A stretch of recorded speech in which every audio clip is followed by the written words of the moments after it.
U എയിൽ business നടത്തുന്നുണ്ടെങ്കിൽ ഈ ഇൻവോയ്സിംഗിന്റെ ഡെഡ്ലൈൻ്റെ കാര്യം അറിയാതെ പോകരുത്. പ്രത്യേകിച്ച് B2B അല്ലെങ്കിൽ B2G ട്രാൻസാക്ഷൻ നടത്തുന്ന ബിസിനസ് ആണെങ്കിൽ ഈ കംപ്ലൈൻറ്റ് അപ്ഡേറ്റ് ശ്രദ്ധിക്കേണ്ടതാണ്. നിങ്ങളുടെ 2026 ടേൺ ഓവർ $50 മില്യണിന് മുകളിലാണെങ്കിൽ 2026 ഒക്ടോബർ 1-നകം ASP അക്രഡിറ്റഡ് സർവീസ് പ്രൊവൈഡർ തിരഞ്ഞെടുക്കുകയും ട്രയൽ റൺ ആരംഭിക്കുകയും വേണം. 2027 ജാനുവരി 1 മുതൽ ഈ ഇൻവോയ്സിംഗ് നിർബന്ധമാവും.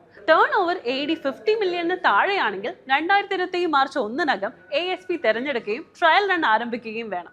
2027 ജൂലൈ 1 മുതൽ ഈ ഇൻവോയ്സിംഗ് മാൻഡറ്ററി ആവും. ഡെഡ്ലൈൻ മിസ് ചെയ്ത ഹ്യൂജ് പെനാൽറ്റീസ് പേ ഓഫും ചെയ്യേണ്ടി വരും. ഈ ഇൻവോയ്സിംഗ് എന്നത് ഒരു സാധാരണ PDF ഇൻവോയ്സ് അയക്കുന്നതല്ല. FTA അംഗീകരിച്ച ഡിജിറ്റൽ ഫോർമാറ്റിൽ ഇൻവോയ്സ് ക്രിയേറ്റ് ചെയ്യുകയും എക്സ്ചേഞ്ച് ചെയ്യുകയും റിപ്പോർട്ട് ചെയ്യുകയും ചെയ്യുന്ന പുതിയൊരു സംവിധാനമാണിത്. ഇത് നിങ്ങളുടെ ബിസിനസ്സിൽ പ്രോപ്പർലി ഇംപ്ലിമെന്റ് ചെയ്യാൻ ഓഡിറ്റ് വിസ്റ്റ നിങ്ങളോടൊപ്പമുണ്ട്. Tally Prime e invoicing setup മുതൽ ASP integration support, data migration, implementation and training, automated compliance updates, technical support വരെ ആവശ്യമായ എല്ലാ സപ്പോർട്ടും നിങ്ങൾക്ക് ഒരേ ഇടത്ത് ലഭിക്കും. കംപ്ലൈൻസ് ഡെഡ്ലൈനിന് കാത്തിരിക്കേണ്ട.